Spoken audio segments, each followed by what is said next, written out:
Time to join us at our presentation, Can Forgotten Cemeteries Help Restore Biodiversity, especially in urban settings?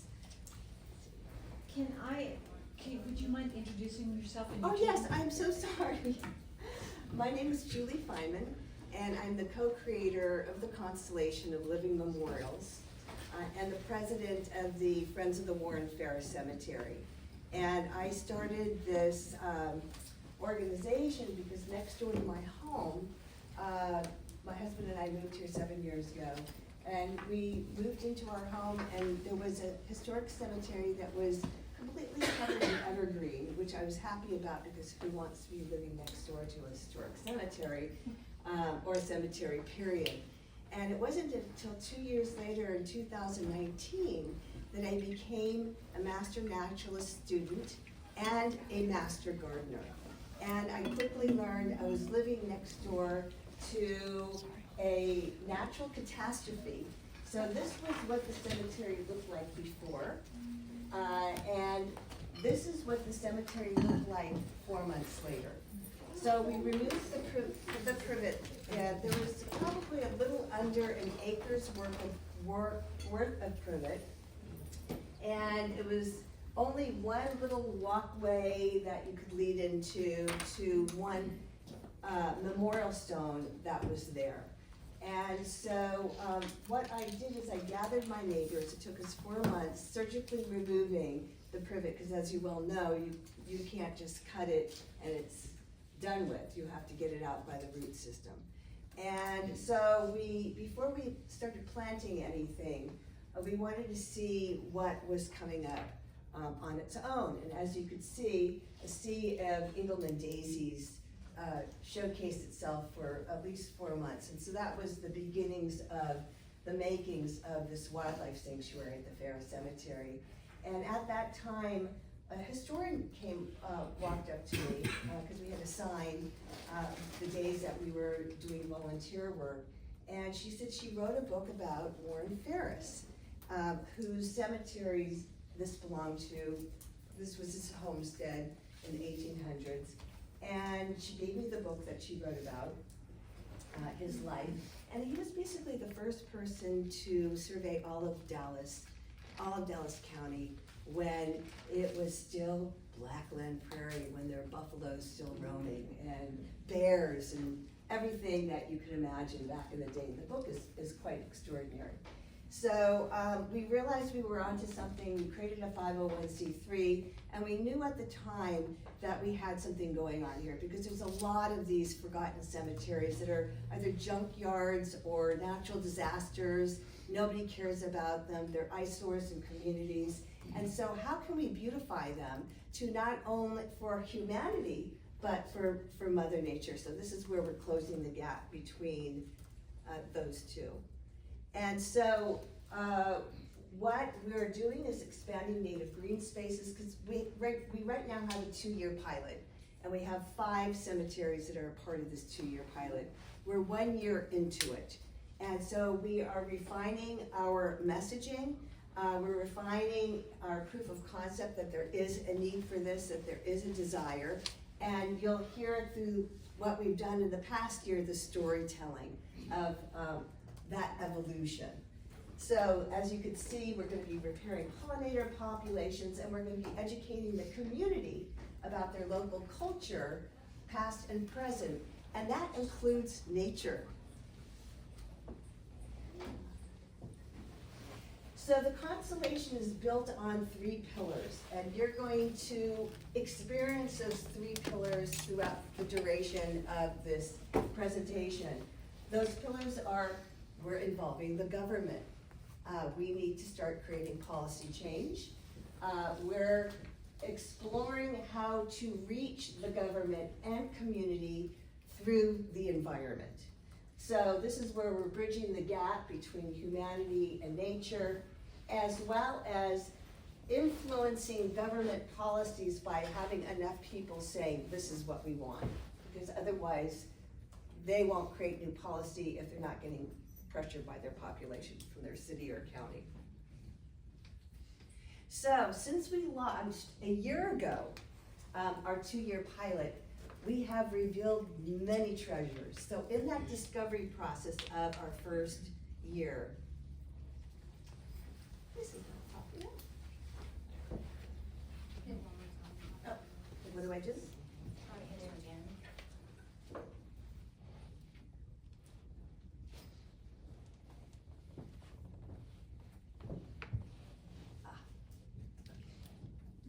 All right, so I had to find the volunteer leads for these historic cemeteries that were in need. And luckily through the Dallas County Pioneers Association, I was put in touch with the cemetery leads, and if I couldn't find them through that source, I was clever in figuring out who they were. So I'd like to introduce to you Monica Newbury, who's one of our guest speakers. She's with the Oakland Cemetery. Kim Cole is with the Albert Carver Cemetery. Kathy Ann Reed is a volunteer lead for the Glover Cemetery. And Van Johnson is the cemetery lead for the Western Heights. So these are our stars that have allowed us to manifest in such a powerful way, and so you're going to be hearing their stories in just a moment.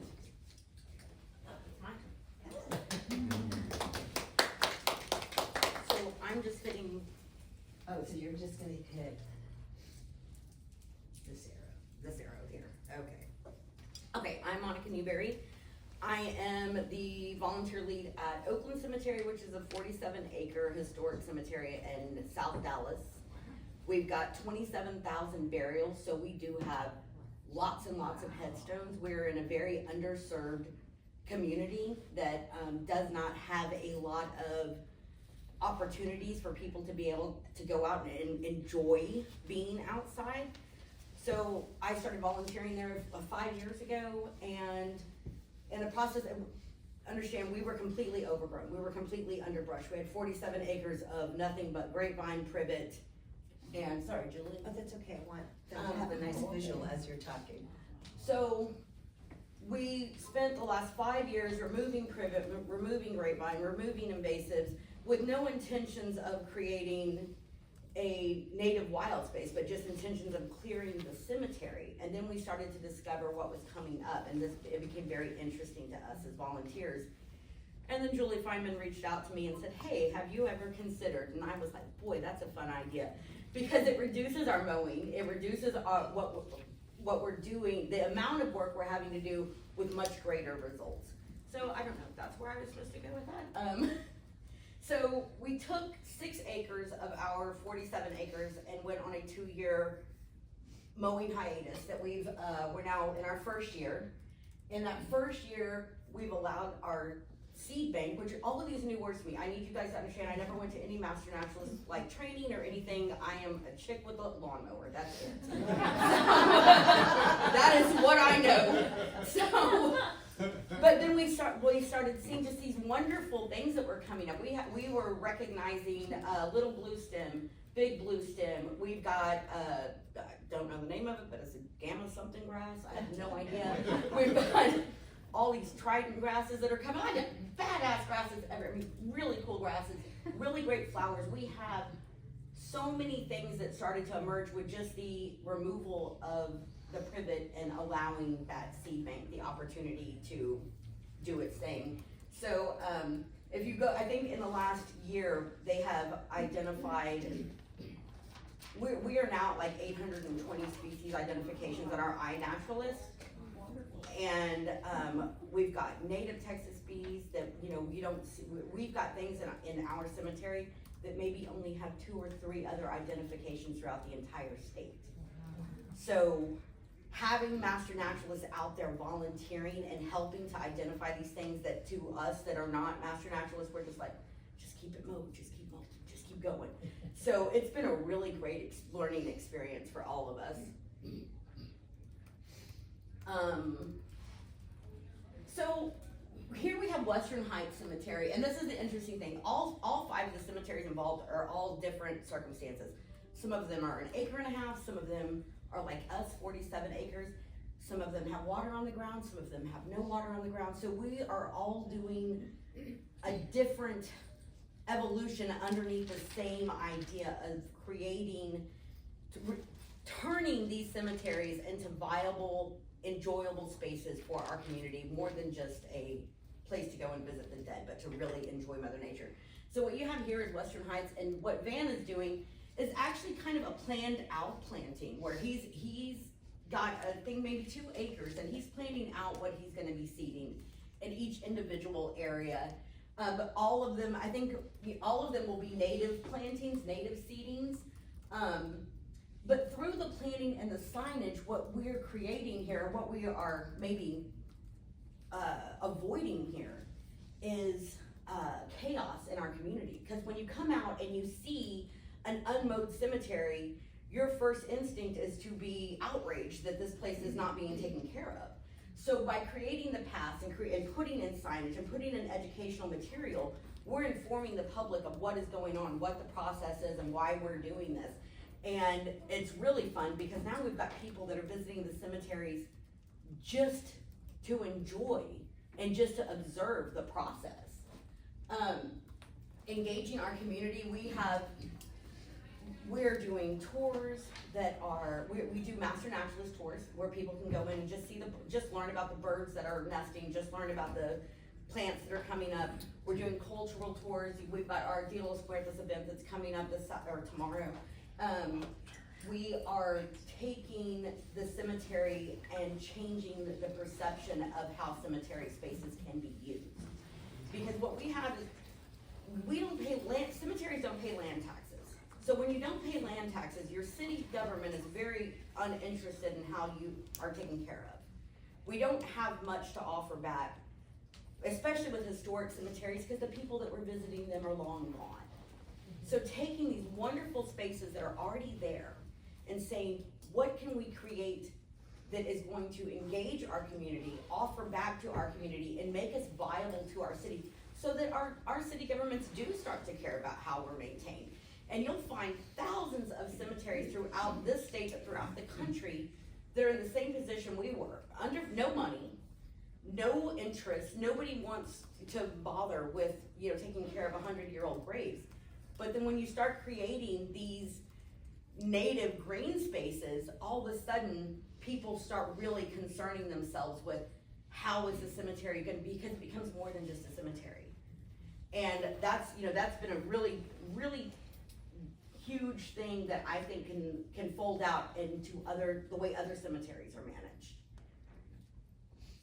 I think that's all for me. I think right for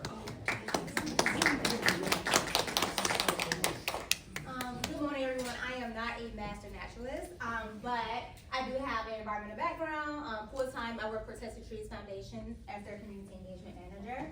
So really connect the communities, all communities, but most definitely underserved communities to Texas Trees Foundation, and I do that here at Constellation of Living Memorials. I met Julie in June, and when she told me about the work she was doing, I was just like, oh, I would love to be a part of that. So community engagement is my passion. So some of the strategies that the Constellation of Living Memorial is currently doing is really attending community meetings. Work off this so you're not turning and you're adjusting the crowd because people Okay. can't hear you now. Can you guys hear me? Yeah. Okay. Oh, yeah. So some of the community engagement initiatives that we're currently doing is attending community meetings. So Monica, she is the volunteer lead at Oakland Cemetery, and that is in the underserved Black community in Dallas. So ideally, we would love for the neighboring communities to be a part of the initiatives at the cemetery, and also to have access to the green space.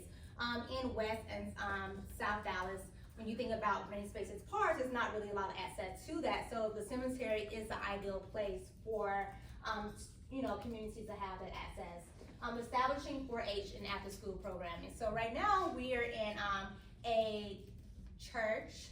What part of Dallas is that? East Dallas. In East Dallas, we partner with the church, the pastor, to bring 4-H education to their after school program. So it ranged from preschool to, I think, 12 to 13-year-olds. And these are, young people who may not have that connection to nature. So 4-H is the perfect opportunity to kind of give them the introduction to nature, and then their minds begin to wander.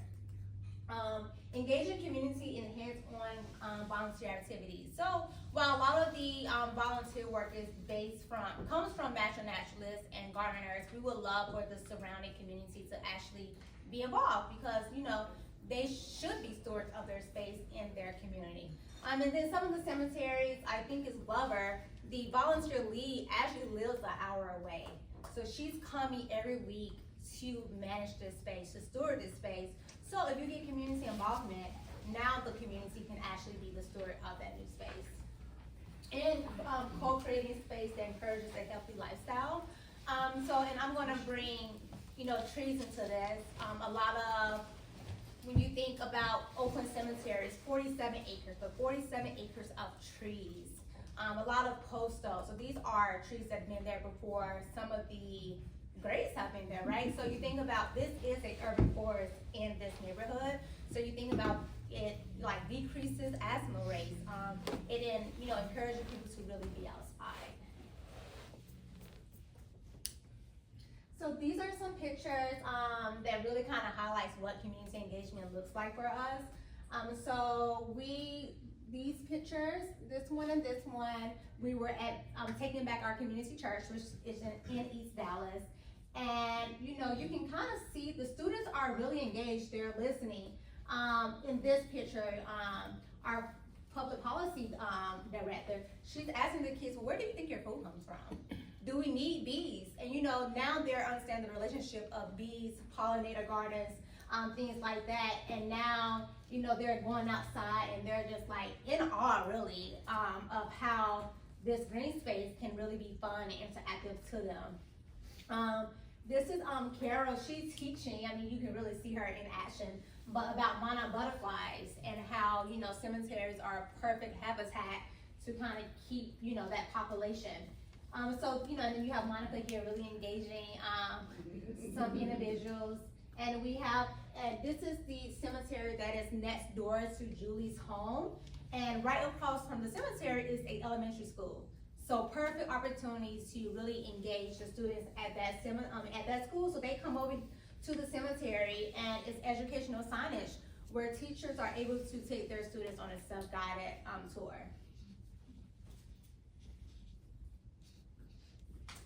And then the value of community engagement. So Facebook page has over 2,000 followers, and that's increasing every day. The goal is really to reach a wider audience to kind of make this work more, prominent. Free interactive educational tours, so over 30 tours since the beginning of CLM. I know Monica does a great job leading tours at her cemetery. Van, he's over the cemetery, Western Heights in West Dallas. I did a tour back in July, and I was like, oh my goodness. The cemetery that he stores is where Clyde from Bonnie and Clyde's buried. And I was like, oh my goodness. And then he was telling me how like the headstones mean different things. So it's like you're learning so much history. So it's not only like the natural component, but the history component. And then volunteer engagement, so 2,500 hours of volunteer engagement. All of the work done at the cemeteries are because of our volunteers. And then walking groups. And then soon we're hoping to launch wellness walks, where really trying to cater to the wise population, where they're really able to just get out in nature and be one. So cemeteries are a great space for that. Okay, and then this is how we kind of hit the different generations. So you have 4-H, spin clubs, master gardeners, master naturalists, wellness. I just talk about the wellness walks, but also better living for Texas. And I know Matt can really kind of emphasize and go into detail about all these different programs. But you're meeting a population that may be younger, but also the older generation. Thank you guys.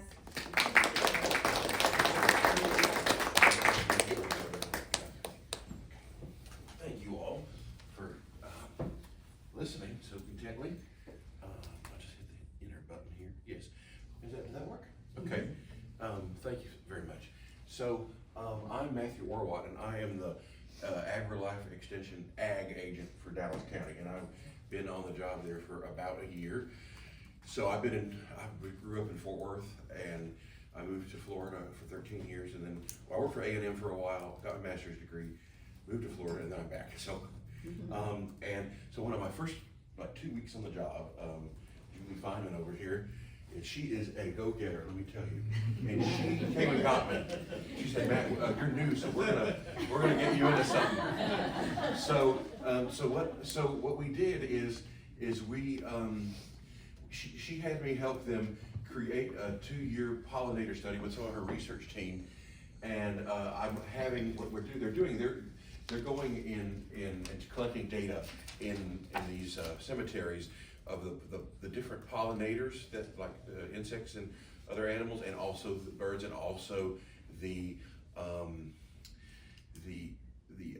plants, the pollinator plants. They're taking the data, and so what they do is they're putting it on iNaturalist, but they're also putting it into a portal that I designed through the Qualtrics survey system, and they're putting all that data into the Qualtrics system so that we can analyze the data and group it according to species and dates and locations, and analyze it for research purposes, and so that we can present at conferences with citizen scientists. Master Naturalists are citizen scientists, and so I'm a co-coordinator. I don't take credit for the Master Naturalists because I'm new, but they're under AgriLife and the Texas Department of Wildlife and Public Wildlife, and so Sam, is a co-coordinator, and I'm actually a co-coordinator as well. So that was natural that we made this a Master Naturalist official project, okay? And it was a major new class project, and it was also a big, what they call the big work day, the big class, what do they call the big Chapter project. Big chapter project, the big chapter project for the year as well. So there's a big work day where people removed invasives, planted natives, that sort of thing, collected data. And so what we're going to do is we're trying to create opportunities for graduate students to take on some of this information as a research project and go further than I'm able to go as a extension agent, unless I decide to get a doctorate degree with it. So as I'm thinking about it. So what we're doing with it, and back on the last slide, our office hosts not just natural resource programming, but master gardeners. We of course horticultural programming, agricultural programming, and all that fits into this because we need pollinators for urban agriculture, and a cemetery like Oakland or these others throughout the city can serve as hosts for pollinators that can then spread within a 5-mile radius to pollinate urban horticultural crops and vegetable crops such as cucumbers and tomatoes and that sort of thing, strawberries. And also we have a family consumer health program so people can work with master wellness and our BLT program to use the cemeteries areas for teaching health programs, especially walking, education, and exercise. So, and also people that have life-threatening diagnosis, there's something involved when I was years ago involved in horticultural therapy at Texas A&M, teaching that as part of some courses. Horticultural therapy is a way to get back to nature, and it's not just gardening, but it's also spending time with nature, flowers, and native plants, and allowing that time for personal introspection and quiet contemplation. And it's proven through data and research that exposure to nature in a quiet, contemplative way can help someone's physical and mental well-being. That's not just saying that there's data to prove that. And so that's why they have some hospitals have gardens. But why not bring some patients that are suffering from these that's got cancer, for example. This neighborhood in Oakland especially, and is very close to the Baylor Medical District in Dallas, within a few miles of that. And why not bring people out to the cemetery to experience the nature as a quiet, contemplative setting? It's very, it's like you're in a whole other world when you go there. You're in a natural world. You don't feel like you're in the city at all. And also gardening, because there's also being able to plant native plants and seeds and watch them grow to repopulate and fill in those gaps where some of the native plants are no longer there. And also, since Oakland is in an area of Dallas that has been historically forgotten, we're working with that to help spur on community engagement in creating areas of urban agriculture and food desert, to alleviate the food desert situation.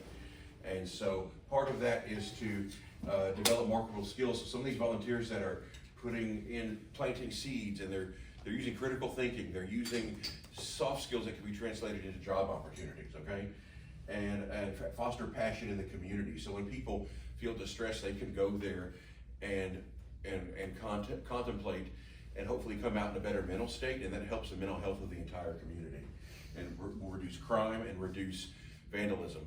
There used to be a lot of vandalism in Oakland before it was taken over by the current board, and it was abandoned and by the previous board. And now, do you see any vandalism? It's pretty much no vandalism, because people are They're afraid of me. Yeah. It shows that people are caring about the cemetery, and they're seeing the native plants grow in the signage and the interactions. Almost every week there's something going on at Western Heights or Oakland, the other cemeteries, at Glover, where the 4-H program's meeting. So, I mean, there's so much going on at these places that people, instead of seeing them as a dumping ground for their troubles, they see it as an asset for the community, okay? And so, working with Extension, AgriLife Extension, we're bringing some of the resources that we have to bear, especially with 4-H, because when you partner with 4-H, you get curriculum, and you get the volunteers and the participants.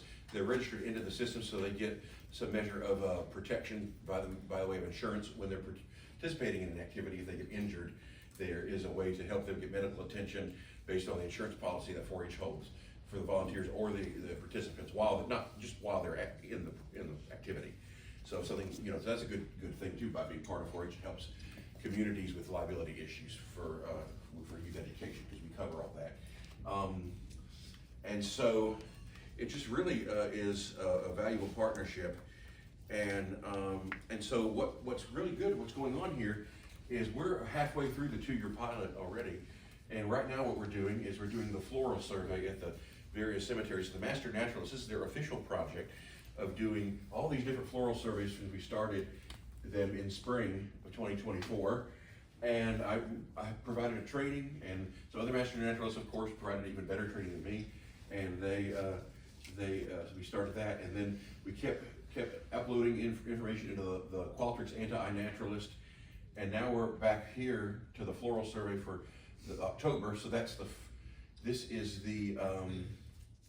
basically the first fall. So we're getting to the end of our first year of data collection, and we're gonna have one more year, and then we're gonna start analyzing that data and coming up with trends and trying to match what data we have to some of the prairies that exist, and see how much we have based on a formal prairie. Because really, Western Heights and Oakland are remnants of post-oak savanna, okay? Oakland especially is a real post-oak savanna.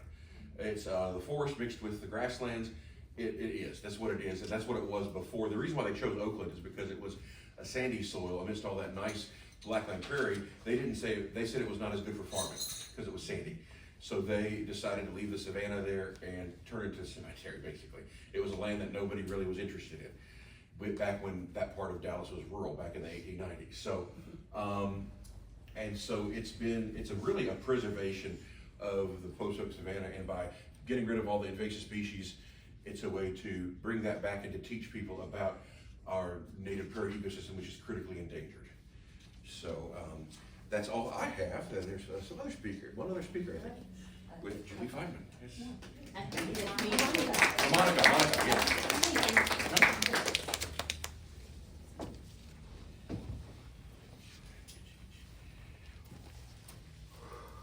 Okay, so Champion County Commissioners to explore and connect the 5 historic cemeteries within a 10-minute walk. So when we go, and you'd have to be familiar with Dallas, when you go to these cemeteries, you will realize that all of these cemeteries happen to be in very underserved communities. Cemeteries, historic cemeteries that are in very well-served communities don't get abandoned and don't get forgotten. So we do in Dallas, we like most big urban areas, there's nice bike and walking trails that will take you through, desirable areas.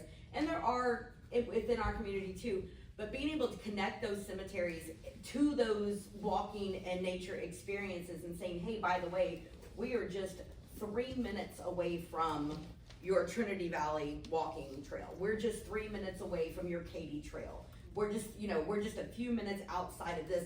Being able to connect those, and then with us developing the the land and allowing, you know, and like I said, every one of these cemeteries is being developed differently depending on what they have there.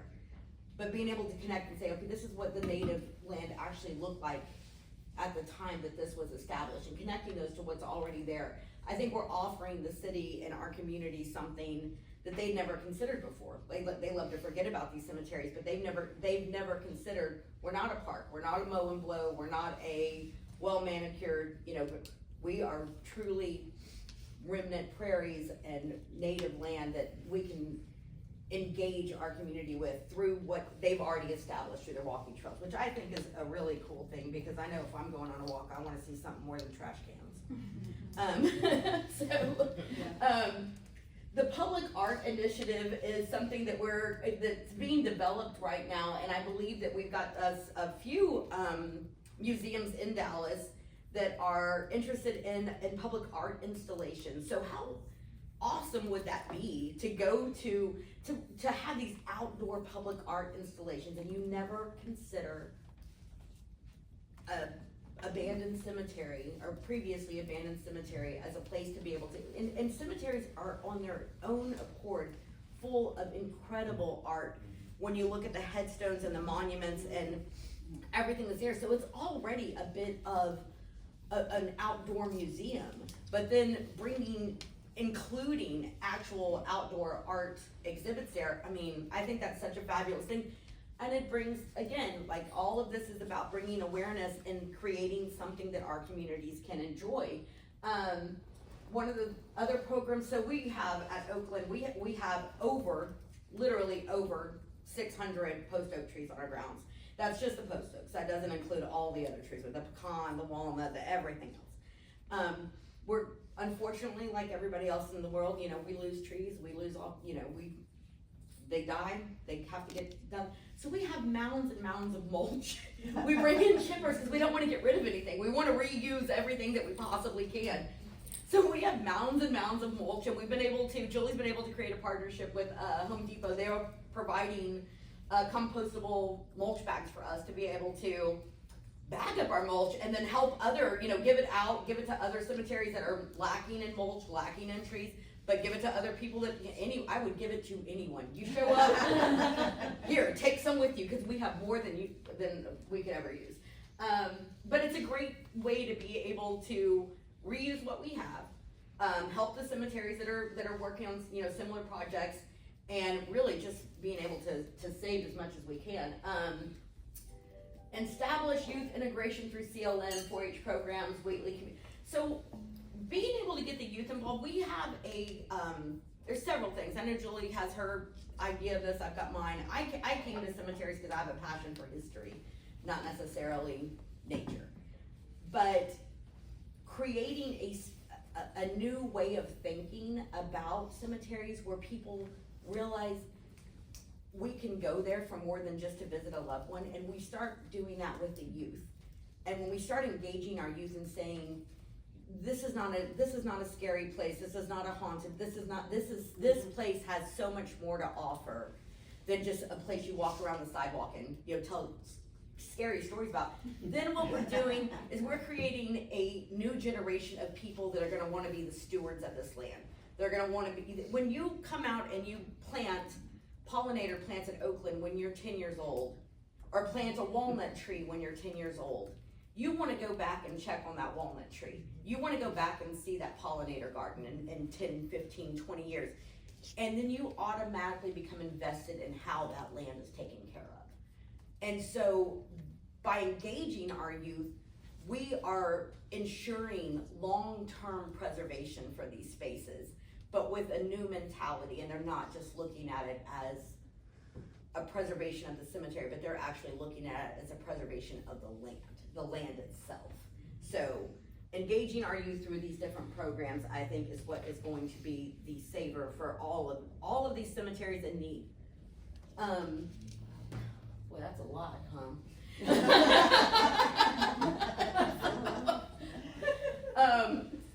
Over 2,500 volunteer hours, yes, okay.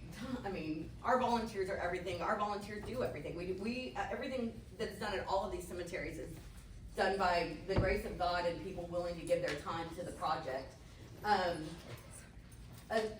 Identifying, 12, like I said, in Oakland, I think that you can go on and it's like 800 and something different species that have been identified.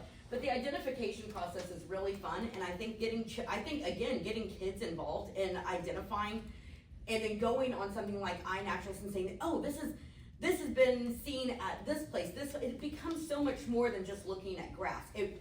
Kids love screen time. They love apps. They love to be able to take what's right in front of you, but also put it in and look at where your information, like upload your information. That's something that, kids, and oh, my information's on here now. I have an identity.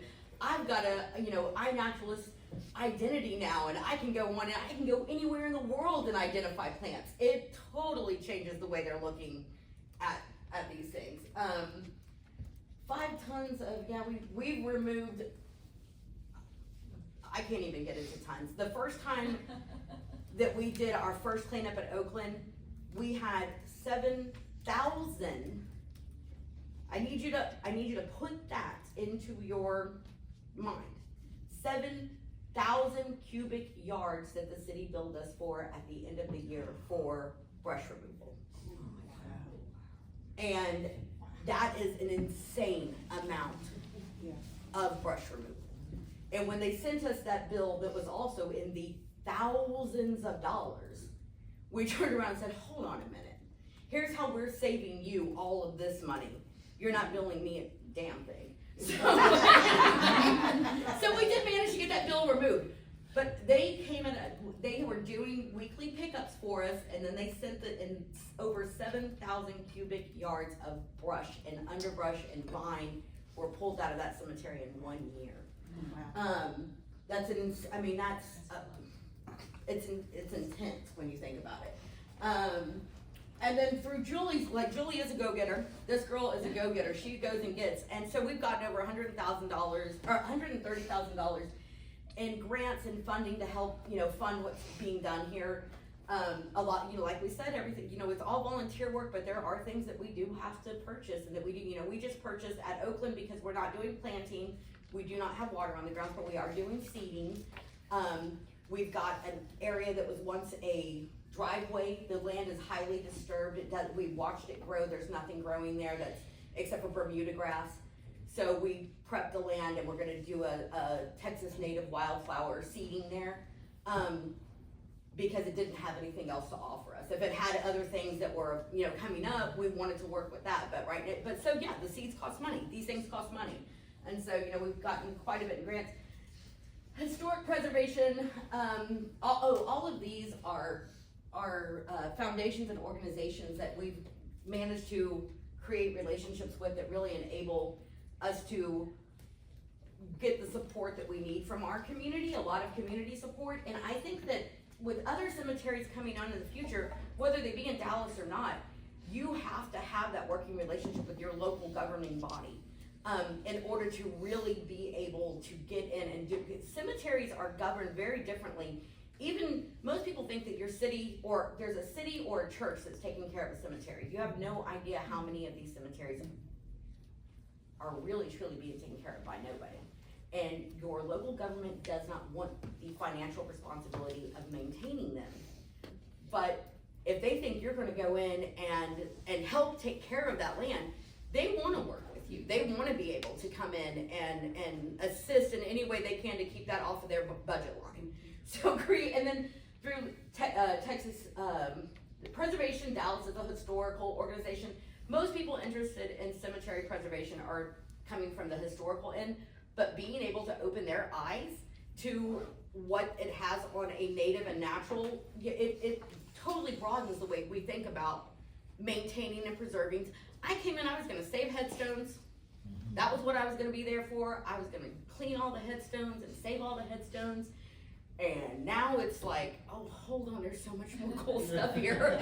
Like, there's a lot more cool, but all of these relationships that Julie has, and that Julie and the team have helped establish over the year are really gonna help to enable us to do what we are doing, or what we what we think we're doing, over the next, hopefully forever. I think that's it. Were you able to clean and preserve the headstones? Oh, we have cleaned thousands of headstones. So you did get to do that? Oh, yeah, I mean, thousands. Oh, yeah. Willette has that. Okay. So this is like a great, picture predicting, showing how many cemeteries we have here in Texas, right? Oh, wow. And this can be overwhelming, but it's like the reality of how much this work is really needed, and not only Texas, but all throughout the United States. So, we're right now mainly in Dallas, but we're hoping to expand this work throughout Texas, and to really focus on land management, the natural components as well as the historical components of the cemetery. So I'll let this marinate for a second. So you have 1/3 of 15,000 Texas cemeteries that are neglected.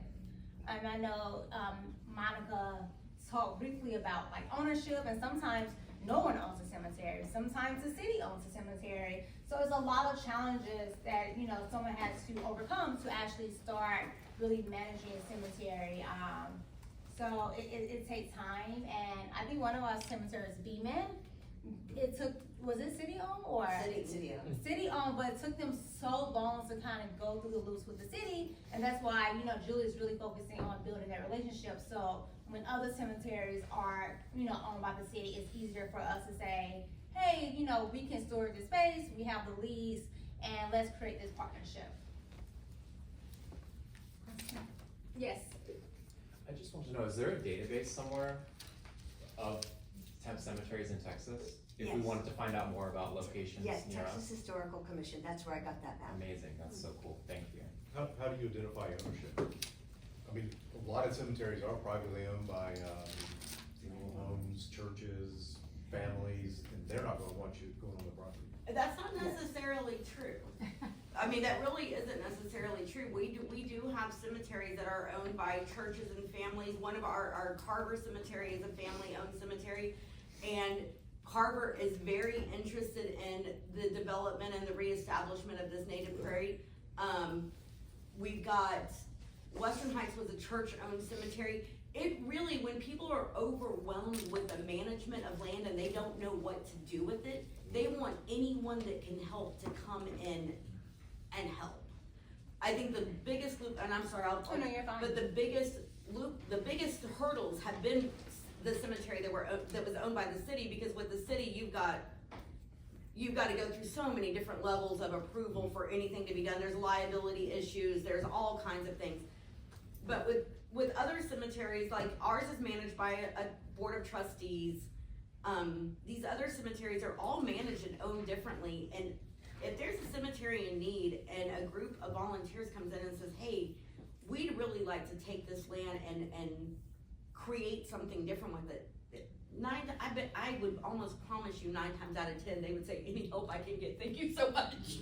That's just kind of the the key way. is looking for those in need. You've got, with your corporate cemeteries, when you go to these we have huge cemeteries throughout the state that are all owned by one corporation, SEI. And they're not gonna let you establish a native prairie on that land. They're like, we mow it, we blow it, we cut it, we move on. Yes. We're good, we'll influence These them. guys have one thing in mind, how many people can I fit in one hole? So what is the best way to try to determine ownership? There's a small one by my home that has 23 internments as far as we know from 1874.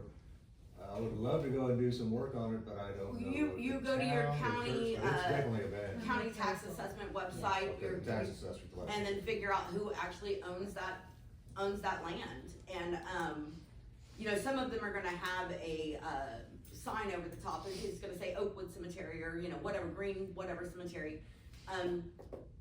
Occasionally, you'll be able to go online and actually find some information about who the stewards of that cemetery are, but if it's a small family cemetery, like in Julie's case, the one next to her, just going to the property tax records and figuring out who owns that land, and then approaching the landowners.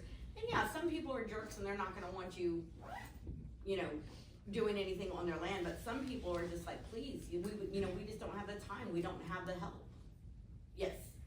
So Julie helped me start the Willette Cemetery recovery. We're in the process. I'm Linda O'Rourke. I emailed you. Hi. I was so excited to hear that you were gonna be here. So everything they've said is very helpful. I just went to the city and found out, is it being taken care of? Because it is. It's owned by Zion Baptist Church, and it does have an official cemetery number. So you can find all that out for your county. But my next question is, are any of the cemeteries you're working with in the process of applying for an official Texas Historical Yes. Commission? Yes. Because that's our next step. That's So- a very lengthy, so we applied Yes, it 3 is. years ago, and we still haven't gotten our plaque yet. We got it approved, it took 1.5 years to go through that application process. I believe it. Um, Yeah. But I would, yeah, it's a very lengthy I wish you the best of luck, all I can say, We've there got, were many we've nights. got a history professor who grew up in the church. She teaches in Connecticut, and she's doing Zooming and long-term Mhm. research. And I've already volunteered the Master Naturalist group in my area to help plant, refurbish, and bring it back. It's from 1893. It's full, 69 graves, but the Historical Commission site has everything you need to bring back the cemetery, including all the special tools for how to clean headstones. Yep. Who knew that? But it is an exciting process, and the city is so excited that we're doing it. And we've got a big group And we teach raising headstone money. cleaning and repair at Oakland. We do, like, twice a year, we have headstone cleaning seminars at Oakland. So Pete, you can take it to other cemeteries with you. And we have one November 2nd, headstone cleaning, so. At Western Heights? At Harvard. At At Harvard, Yeah. okay. Anyway, sorry. So I might wanna pick your brain about that process. Thank you. So this kind of predicts, great storytelling map of like all of the work of all the entities that we're hitting, right? So it's not only, one component, it's these various components. So I'm going to start out with like pollinator support. And a lot of people, I think sometimes when you grow up in nature, you're aware of like pollinators and how they really support our habitat, but if you don't, you have no clue. So I think our 4-H kind of like really supports, educating the younger generation, reduce nature deficiency disorder. And I think, again, sometimes people grow up in nature, sometimes don't. Our youth, especially during COVID, I think it's iPad crazy. So how can we get our youth out in nature?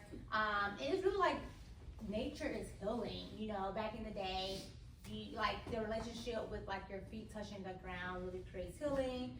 Hugging a tree is also like a spiritual connection. We have reduced soil erosion. That's through planting trees, having, just where you're not having water runoff. You have education, the roots of society, celebrate local culture, and Monica didn't talk about this, but she has the Day of the Dead celebration at her cemetery every year. And it's really interesting how different cultures have different relationships with the cemeteries. So the Hispanic community, they celebrate, the past life. So they do that every single year. It brings in how many people? Last year we had several hundred that Yeah. showed up for it. And we engage not just people that have families at Oakland, but everyone in the community is welcome to come out just to enjoy the cultural celebration and see how different people celebrate. Like, growing up in a Mexican household, I mean, people didn't die, like we always, like, hey, let's talk to grandma real quick. So just being able to show people, like, this is not, a lot of people think of Day of the Dead as like a Halloween type thing, or, it's no, it's totally not. It's more of a visiting with your ancestors day. Yes, versus in the Black community, it's just like once you bury someone, that they're there. So it's just like, how can you learn from other cultures and kind of incorporate some of the practices that they have? Community volunteers. So again, we said most of our work, the bulk of our work is driven by volunteers. Reduce the heat index. So I'm a kind of a tree nerd, but in Dallas, we have less than 30% tree canopy coverage. And so the goal is to get to 30%, but I used to live in Atlanta and we had 47%, right? Wow. And then you think about Washington State, they're probably in the 50s, right? So, Oakland Cemetery has a lot of tree coverage. So it's a great hiatus from the pollution of the city and the urban heat island effect. Stress reduction. How do you guys feel when you go outside, when you're walking in the park? You feel relaxed. Property value. So increasing, when you have a green space, and I like, think about having a cemetery like Julie's Fair's Warren beside your house. It's beautiful. That increases your property value. So we have, all different types of components that, Constellation Living Memorial touches. And it's really nice to see this because sometimes we don't know you're doing the work until you see the impact. So this visual really reminds us of all the different components and the ways we're touching people's lives. And last but not least, ecotourism. So Oakland Cemetery is actually by Fairgrounds, where they host the fair every year. So ideally, and Julie's working on this, how can this be a place, Julie and Monica, how can this be a space where, people are here for a fair, where they come stop by the cemetery, and now a whole different population of people are being able to enjoy the cemetery. So I live in San Antonio and I'm in Dallas occasionally. I would love to visit these cemeteries. Is there a place to park? Are there some I should try to visit rather than others because it's harder to navigate parking? How should I approach that? Yeah, there is parking at each one of these cemeteries. At each, there's a place to Yes. park, Yeah, that's. Okay.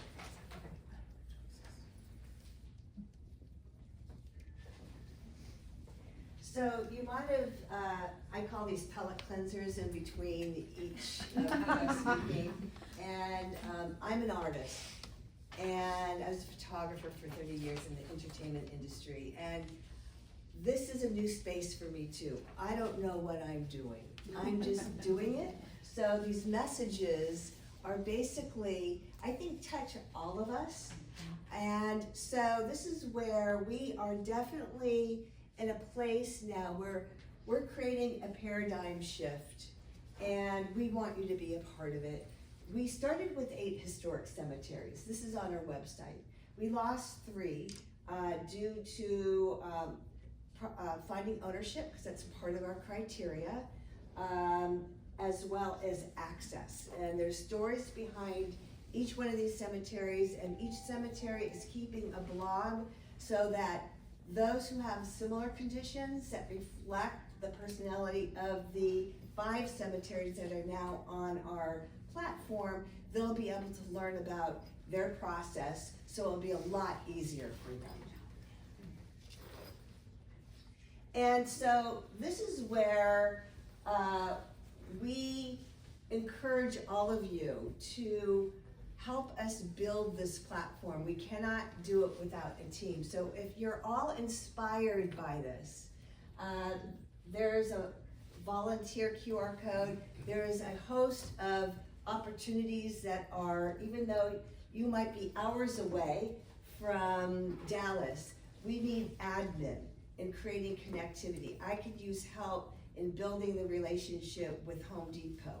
I need help in building a relationship with the local museums and refining our initiative, our public art initiative that's gonna launch this time next year, as well as a host of other people that have neglected historic cemeteries in their neighborhoods where you see, I wanna have this happen in my neighborhood. So you're making that happen. So we're onboarding, while we're in this pilot project, new stars to be added to the constellation. So this this constellation is gonna keep growing. And so I encourage you all to volunteer. I brought those who are not into doing digital signups. I have this, the old school. What's that? And I want to thank Willette and Monica and Matt. We drove 5 hours to get here for this presentation today, 5 hours back home. And they are so incredible in their gifts in sharing their stories and how they communicate, so everyone is hearing it differently versus one speaker, and there's tremendous value in that. And I welcome all of your input. We can't do it without you, so thank you so much for your time. And I don't know if there's any time for more questions. 5 5 minutes, 5 minutes. okay. Do you come and speak to naturalist, chapter meetings? I would love to. Okay, I'm gonna put you on our list. Thank you, and this is the team that will be Awesome. coming with. Nice job, team. So, Thank you. I have something I wanted to add real quick. We actually don't have a slide for this, but you know, we all have our favorite nature preserves that we like to walk and that we like to tour and that we like to volunteer in. And I want you to consider in your area where you live a cemetery and how you can actually establish your own preserve and how becoming a part of that constant. So you're no longer going to the Trinity River Nature Preserve. You've now created and established your own preserve that you can put on the map. And very few people consider that, and what makes cemetery land so different than other areas is that it is virtually undisturbed land. Aside from that initial burial, there's been no development. So you're working with virtually undisturbed land that has much of its original seed bank there. And even though it may have been mowed, it is amazing how resilient seed is, because you can go decades and decades of mowing and then just leave it alone and you will be surprised at what life returns. Yes. Y'all have mostly focused on the plant communities within, but are you encouraging like BioBlitz surveys and things like that? That Yeah. is Yeah. what Matt developed through. And Sam, Sam I was- Kishnick, he's our Texas Parks and Wildlife Master Naturalist Coordinator. He did a BioBlitz just 3 weeks ago out there. So pollinators, insects, and birds. Oakland has been historically, what started the nature actually in Oakland since the 1950s has been a known place for the Audubon Society to do bird watching. And there are some nesting cranes and ground nesting birds now, and also nesting cranes and birds of prey in the cemetery.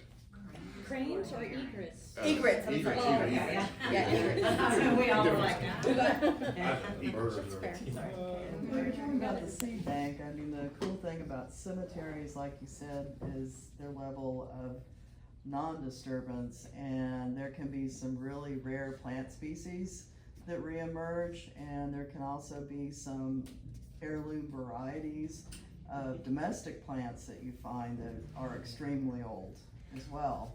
We've got some very old irises. So a lot of our heirloom variety plants, even in our prairie preservation, while they may not be natives, because we're trying to respect the history of the cemetery, obviously, we kind of let these plants do their own thing. And we do have some really cool varieties of irises that come up, not just your traditional white irises, but we know that they were planted there, 100 years ago. And then not only that, but we've got some really great, Spider lilies. tons of spider, we have all kinds of cool stuff growing around there. You gotta I come saw check some us out. amaryllis, I mean, Johnsonii, the old Johnsonii We got some amaryllis. really cool At things. the very beginning of your presentation, you mentioned the treasures that were found, Yes. and I thought you were gonna go to a slide that mentioned some of them, but you Yeah. didn't. So what were some of the treasures that you did find? Oh, so there is, if you go to iNaturalist and you go to the Oakland Cemetery, you'll see over 800 But species. are you over there. talking about the archaeological, like, And yeah? that's what I thought it Oh, was. we have found, I know at Oakland, they did a treasure hunt at Western Heights, and I don't know what was found there, Yes. but at Oakland, we found pottery remnants that are 100 years old. I have found, I don't even wanna tell you how many beer bottles that, but talking like about the really, cultural. really old, there's some really cool stuff that we've come across, casket handles. Yes, so Um, I want to touch upon that. So yes, Western Heights, we're doing a one-year archaeological study. That program is being developed so that it can be a template for other teachers to use, not only from elementary school, but all the way through university. Victoria Clow is a cemetery archaeologist. She's leading that initiative on our behalf. I got a $30,000 grant from the Summerlee Foundation in order for her to bring in students from the local college to conduct this cultural archaeological study. So this will blossom out, so you will have opportunity, all you will have opportunity at your cemeteries to use the same program. So, good question. Thank you for And- bringing that up. And with cultural treasures, especially all the cemeteries, but I'm gonna just pick on Oakland, not pick on, but mention Oakland, it's full of, sculpture. And, Oakland has a lot of Italian sculpture that was commissioned by, people, the original people that buried their relatives there in the early 1900s and late 1800s. There's, some of the sculpture was commissioned and brought over from Italy. So there's, if you're there just to look at, art and sculpture, you're gonna see plenty of it there. Who do you turn over artifacts to? I'm assuming you can't keep them. Do you I turn mean, we them can over keep to- them because it is our cemetery. We don't turn them over to anybody now, I don't know how other Other cemeteries, so we've museums, got a historical collection museums. a box that we have, and this is totally off topic here, but we've got an office that's defunct, and our vision is to turn it into kind of a small museum type area. So these things that we've collected, we're hoping to be able to display along with some of the original maps and records and whatnot in this small area. And the archives from the cemetery at the Dallas Public Library. That's right. All right, that's Thank it. you. Thank